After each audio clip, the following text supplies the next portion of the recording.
Okay, hello everyone. I hope everybody's doing well. Okay, today I'm coming on here to talk about coding.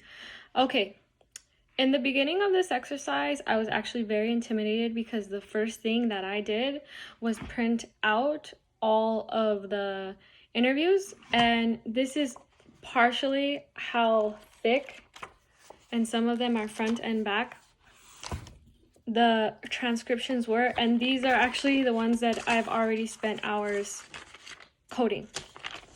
So as you see, very tedious work. It was a little bit intimidating by just initially looking at the stack of papers, but what I found out is once I started, it's not as intimidating and scary as it seems, and this is why. So what's kind of easy about it is the initial interview or the transcript that you start coding, that's the difficult part, because that's when you start to create your themes, your codes, you're breaking down what it is that you want to zero in on and talk about. So actually creating the categories, that was actually the hardest part. But then, if you think about it, all of the transcripts have more or less the same questions that the moderators ask. So with that being said, you do see some variation in the answers.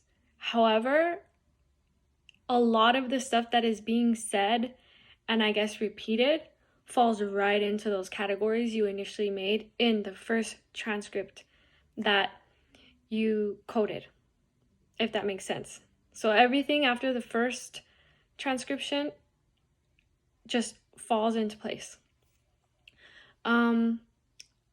But that's also where you have to be careful about bias, because I found myself automatically looking and highlighting, okay, this falls into my category, this falls into my category. And you have to be careful and keep an open mind to see if you see any new categories. So that would be a little bit of my advice. I know in the lectures, what kept being emphasized was crossing out what doesn't work.